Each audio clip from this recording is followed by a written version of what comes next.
Thank you so much. So last year I co-sponsored this bill. I voted in favor of it. What I thought that the bill did, and the way that Senator Metz described it, is a really important bill. But then I read the bill more closely, and I think that there are some serious problems with the actual language that need to be addressed.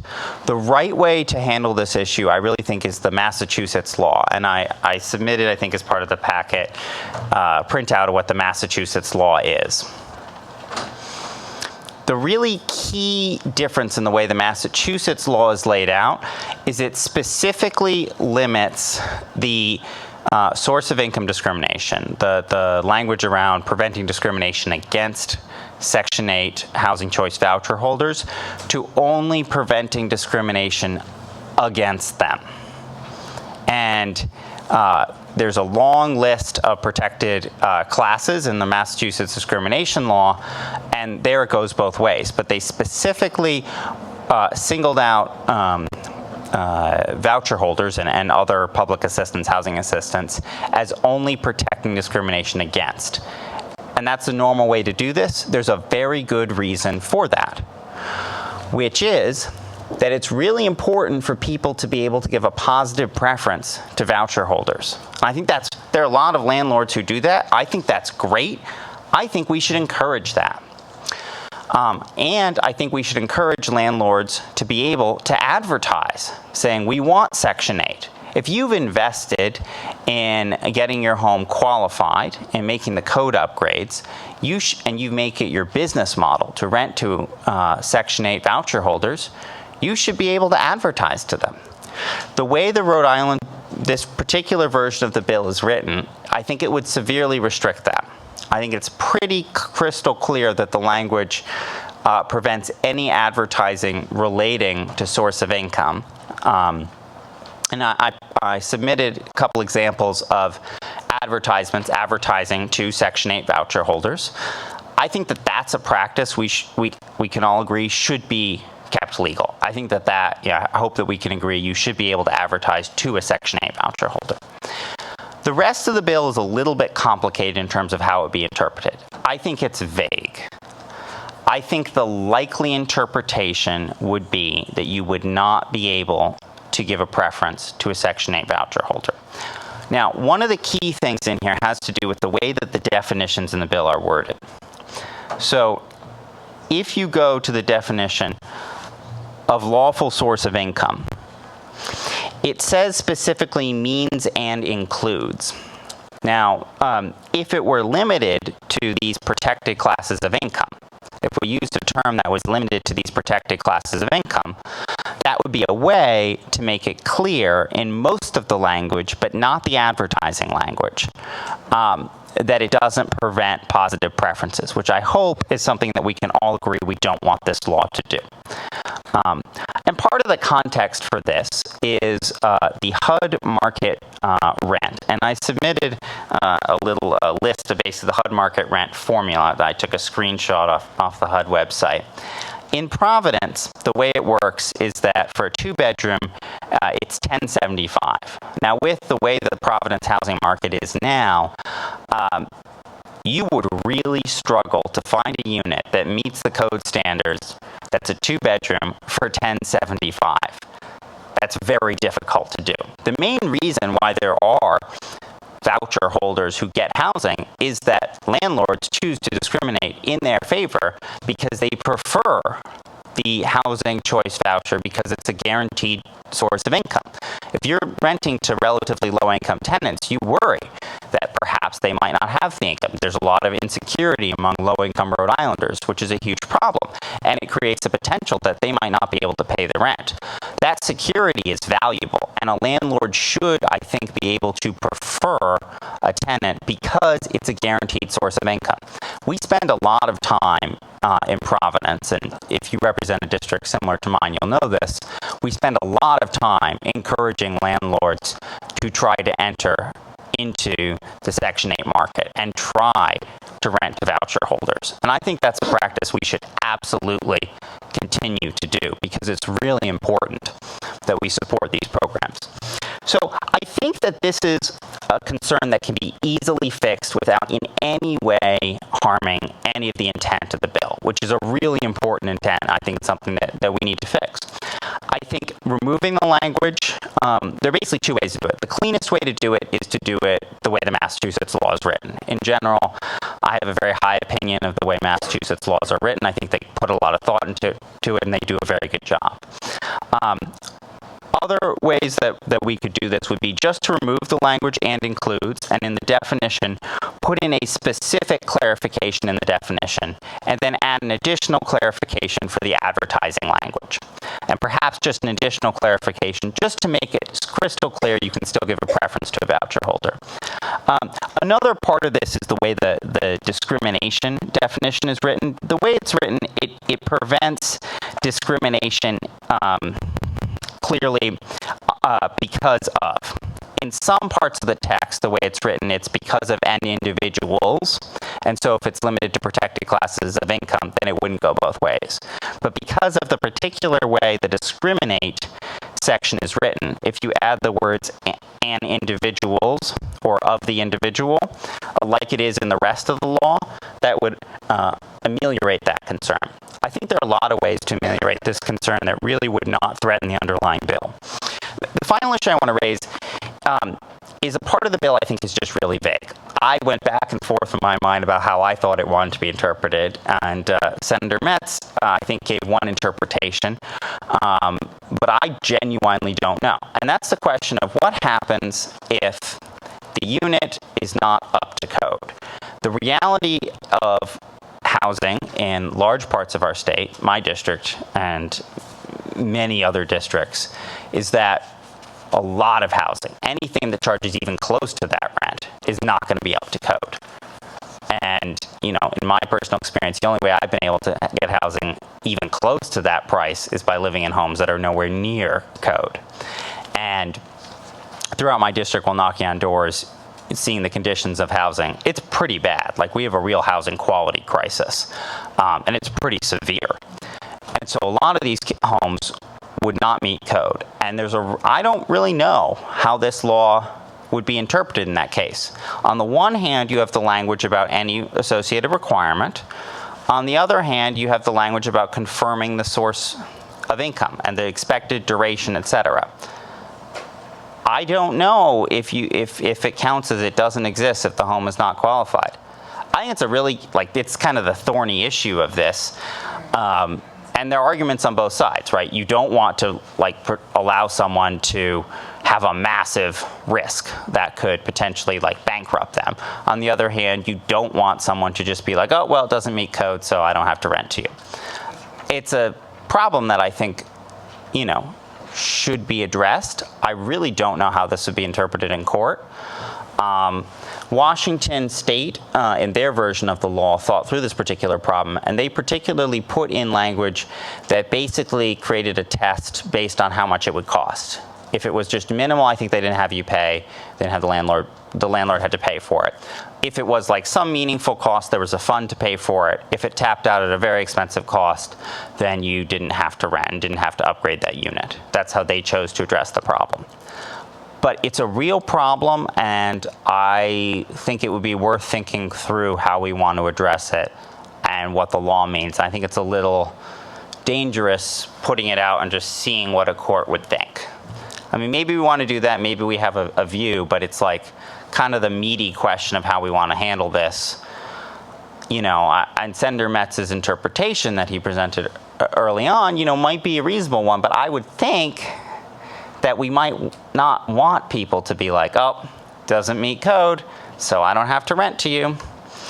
I don't know that that's what we actually want. So I think it's something that deserves a little bit of thought, a little clarification, and potentially we put a dollar limit, language specifying you have to do it unless it's above a certain dollar limit. Senator Metz. Yes, Senator, I gave this a lot of thought. Yeah. And so did my constituents. And just so you know, one of my first jobs out of college was I was a housing inspector. inspector, so I know quite a bit about code violations. And if a house is in code violations, those people are going to be cited. So to say that people are just going to let the violations go and it's just going to be in a that's not true, because as soon as someone complains, for whatever reason, the inspector is going to go out and those people are going to be cited. And I did take your concerns when you came to see me. I took them very seriously. So not being a lawyer, I sat down with a lawyer from our office, and they didn't see the concerns that you raised. As a matter of fact, they didn't see that. And certainly, you've been up here long enough to know that in the legislative process, you got to get things passed on both sides. So there's companion legislation over in the House, and I don't know if you shared your concerns with Representative Williams, but in order to get something passed, you have to have the compromise. You got to work it out on both sides. Otherwise, nothing gets done. And the worst thing for us is to hold back on something. Yes, we looked at it. I had a lawyer look at that, and sat down and went right through went through it with me, and in their estimation, we were making affirmative action for Section 8. Now, what if I'm a family and I make $5 more and I don't qualify for Section 8? I'm still low income. I may not fall under the guidelines because I make $5 or $10 more. So what do we do? Forget about those families? So with all due respect, I don't see it the way you presented it. But I do appreciate what you had shared with me. But I did my homework, and I sat down with our legal staff, and they didn't share your concerns. Thank you, Madam Chair. Thank you, Senator Metz. So a couple of things. One, I think it's really, and one of the things you said at the end there is that you think, and let me just get this right, that if you make a couple dollars more, that you should be able to displace. No, what I said Section 8 was tenant? I shouldn't be disqualified because I don't make the Section 8 list because I made $5 or $10 more than what's required for me to get on the list to begin with. They're still low income, but there may be a difference between $5, $25, regardless what it is. All low income people need a house. That's what I said. Well, that's the point here. So I think, I believe, what I'm saying is that you should not be able to, if you make more money, but because of the source of income it's the same, you should be able to prefer those source of income tenants. And that's the key thing. It's the nub of this issue. But one of the things that I think is crystal clear in the law, I think you might be able to argue, I do think the language is vague, and I think it should be cleaned up. I think you might be able to argue it. The strongest argument would be to say that legal term source of income is limited to these protected classes. If the words "and includes" were not in there, that would be a much easier argument to make. I don't see any reason why we shouldn't strike those. But I really think it's just unambiguous, the language about advertising. It says relating to, and I just think you should be able to advertise. I think it's silly to ban that, and I think we should read what the law actually says. And I worry. Senator, I'm sorry to interrupt, but wouldn't that create a reverse discrimination? Wouldn't you're looking to stop discrimination in one way, but that would create a discrimination in another way?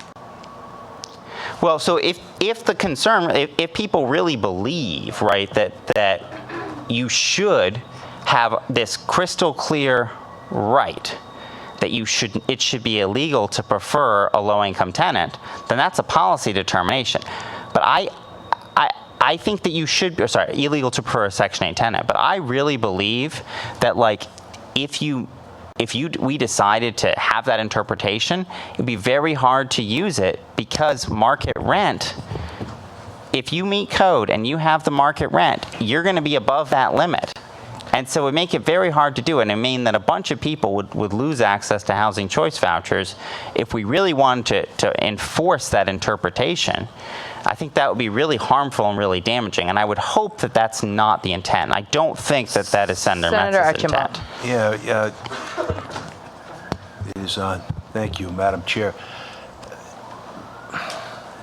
When you start to give preference to any particular class, you're being discriminatory. and I think that the language on line 6, number 18, is very carefully drafted and avoids a discriminatory effect when it says a host of incomes that can be considered under the definition of lawful source of income, and then it says the critical words, comma, including but not limited to.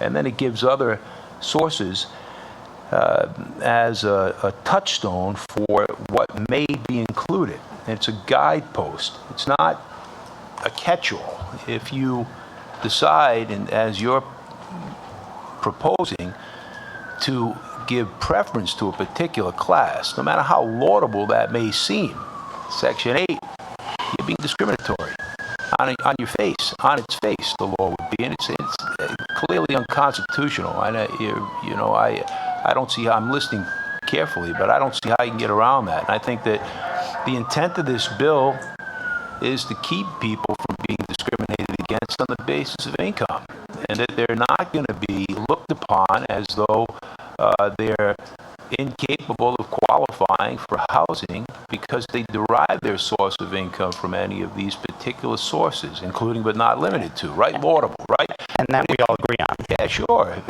That's what the bill's about. And I think it's carefully drafted in the sense that it's only adding lawful source of income.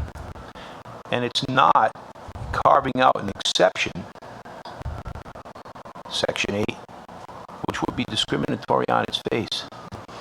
So I'm kind of shocked to hear this because I assume, and I'm pretty sure that Senator Metz would agree with me, I would certainly hope, that the intent is not in this law to make it a law that would make it illegal to provide a preference to housing choice voucher holders. I mean, I would assume that that's the intent. If there's an argument that that's a good idea, that's... I want to be kind to you, but did you hear what I just said? I mean, you're an exceptionally bright guy. Did you hear what I just said? Yeah, don't spin it.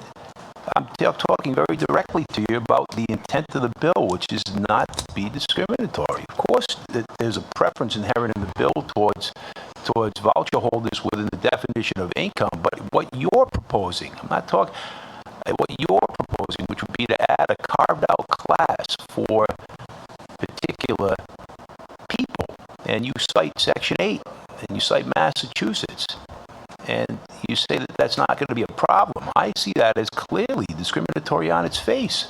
I don't see how constitutionally that could be passed. I'm no constitutional scholar, but as an attorney, that immediately a bell was going off inside me that you can't do that. And I leave it to our legal counsel, but I think that's the point Senator Metz was making. So I would be shocked if that were the point that Senator Metz was making. Like, perhaps Senator Metz can correct me, but I'm hoping that the intent is not to make it illegal to provide a preference to a Section 8 housing choice voucher holder, and certainly not to make it illegal to charge a lower rent so that you can qualify and that the entire rent can be covered. And I would hope, and Senator Metz can perhaps correct me, that is absolutely not, no one wants that, right? Well, no, it wasn't, I did my homework like you did yours, so I went to the legal staff. So the legal staff cleared it up for me, so I like the bill exactly like it is.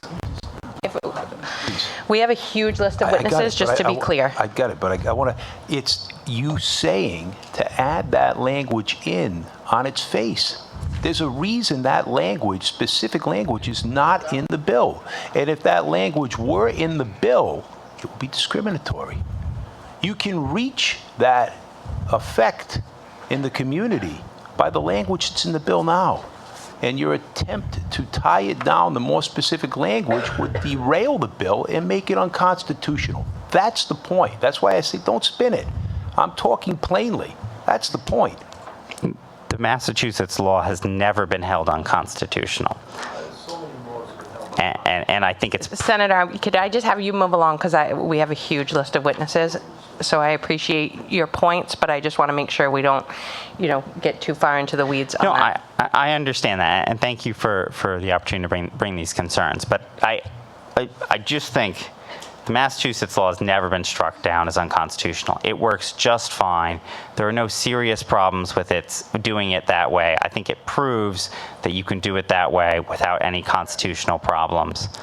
And I would certainly hope, and I think what Senator Metz is saying is that his interpretation of the bill is that it doesn't do these things. I think you read the bill, I really think it does, or it's vague in certain cases, but it certainly does with advertising. And I think if that's the intent, I just don't see any reason why we shouldn't clarify that, because it's not unconstitutional, because it works just fine in Massachusetts. I don't see any reason why we shouldn't clarify that to prevent what would be a pretty damaging interpretation, and it wouldn't hurt any of the intent. So I really think that that's the best way forwards on this, and it wouldn't damage the bill at all.